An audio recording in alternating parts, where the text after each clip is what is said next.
Isang masiglang umaga Pilipinas, sa pabago-bagong panahon dapat po maging protektado po tayo sa mga sakit. Kaya naman po panatilihin po ang ganado at malusog na pangangatawan sa lahat ng oras. At para makapag-relax at ma-set ang mood mo ngayong araw, samahan nyo kami sa aming programa. Live mula sa Pag-asa Weather and Flood Forecasting Center, ito ang Panahon TV na araw-araw, simula Lunes hanggang Linggo, maghahatid sa inyo ng pinakabagong ulat panahon.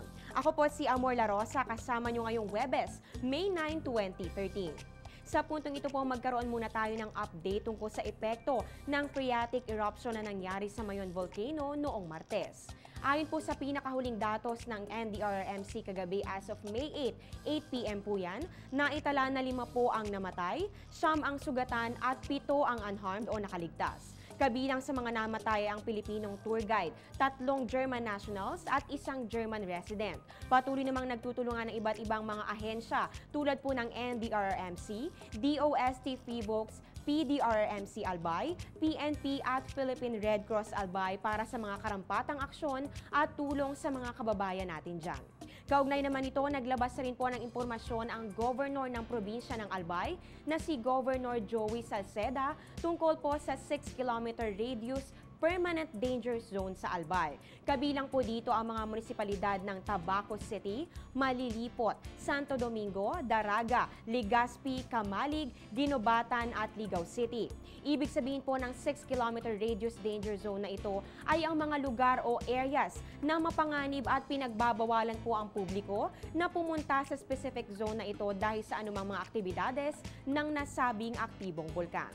Ngayon naman, para ihatid po sa atin ang pinakabagong update sa panahon, ayon po yan sa 5 a.m. weather forecast, makakasama natin si Mr. Chris Perez na weather forecaster ng Pag-asa. Good morning, Mr. Perez. Magandang umaga, Mor, sa mga giliw nating taga-subaybay ng programa ito. Mr. Perez, dahil nga po sa nangyaring phreatic eruption dito sa Mayon Volcano noong nakaraang Martes, tayo po ay nagkaroon na rin ng talakayan tungkol po sa naging epekto ng antas ng temperatura at syempre po sa epekto na rin ng nangyaring eruption sa lagay ng panahon sa area na yan. At ayon nga po sa pagpapaliwanag ninyo, nabigyan linaw po sa ating mga kababayan na wala naman pong kinalaman o epekto ang antas ng temperaturang naitala sa lugar na yun noong nangyari ang pagsabog. At ayon naman din po sa inyo, tayo naman po ay merong aasahang epekto sa magigilagay ng kanilang panahon. So dahil po dyan, tayo po ay mabuti na rin na po na ating mag-monitor na po tayo sa lagay ng panahon dito sa kanilang area. Ano ba nga asahan ng ating mga kababayan dyan sa Albay ngayong araw? Well, Amor, dahil sa mga volcanic ashes na ibinuga ng bulkang Mayon, at sa mga oras na ito ay kasalukuyan pa rin nakasuspend sa surrounding atmospheres within the vicinity of Mount Mayon, asahan po natin na magiging maulap at may mga kalat-kalat na pag-ulan at pagkidlat at pagkulog doon sa immediate surrounding ng vicinity ng bulkang Mayon. So nagkakaroon po ito ng localized weather as opposed with the general weather condition sa buong bansa na apektado naman ng mas malaking mga weather systems. So ayan po mga kababayan natin dyan, narinig po natin na magkakaroon po kayo ng mga light to moderate rains or thunderstorms, kaya doble ingat po at lagi po manatiling nakatutok sa magiging lagay ng panahon sa inyong lugar at syempre po sumunod na rin po sa mga otoridad tungkol sa mga gagawing aksyon tungkol dito. At ito naman Mr. Perez, dahil alam na natin ang magiging weather condition dyan sa probinsya ng Albay, ngayon naman po ano na mga asahan nating weather condition sa natitirang bahagi ng bansa, saan-saan lugar po ba magiging maulan ngayong araw at ano po ba yung magdudulot nito? Well, Amor, kung titingnan po natin sa latest satellite imagery, dito sa may bandang Mindanao area, patuloy pa rin tayo na apektuhan ng Intertropical Convergence Zone or ITZ. Sa makatwid, itong mga areas dito sa may bandang Mindanao, magiging maulap na may mga kalat-kalat na pag-ulan at pagkidlat at pagkulog. Kung mapapansin naman natin, limited ang mga kaulapan dito sa Luzon at sa Visayas. So basically, good weather po sa mga nabagit na lugar, maliban na lamang sa mga pulupulong dagliang pag-ulan, lalo na sa dakong hapon o gabi. Okay, Mr. Perez, eto naman po, dahil hawak din po ng Pag-asa ang aspetong astronomical dito sa ating bansa. Ayon po sa inyo inilabas na astronomical diary, magaganap po ang isang annular solar eclipse. Bukas po yan, May 10, 2013. So ano bang dapat nating asahan? Ano po bang ibig sabihin kapag meron tayong ganitong annular solar eclipse? Magandang katanungan yan, Amor. Unang-una, paliwanag po natin kung ano ba itong nature ng annular solar eclipse. So kung mapapansin po natin dito sa pinakang latest, sa background image natin, Ang eclipse ay nangyayari kapag tumawid po ang buwan dito sa pagitan ng mundo, ng araw at ng earth or ng mundo. Ngayon, ang nangyayari po doon, nagkakas ng shadow ang buwan dito sa earth. At kung mapapansin po nyo, dito sa areas na to, ang moon ay nagkas ng posibleng dalawang uri ng shadow ang ikakas nito. Meron po tayong mas maliit na shadow dito at yung mas malaki na nandito.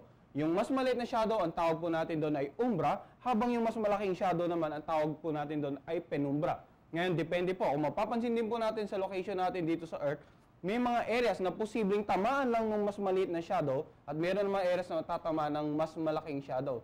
Ngayon, maaaring may tanong nyo po kung bakit nagkakaganon ay depende po sa distansya ng moon dito sa Earth. Kung nagkataon po na mas malapit ang moon dito sa Earth during the solar eclipse, ang mangyayari po ay totally matatakpan niya yung shadow or yung buong araw ay matatakpan niya. So magkakaroon po tayo ng tinatawag nating total solar eclipse.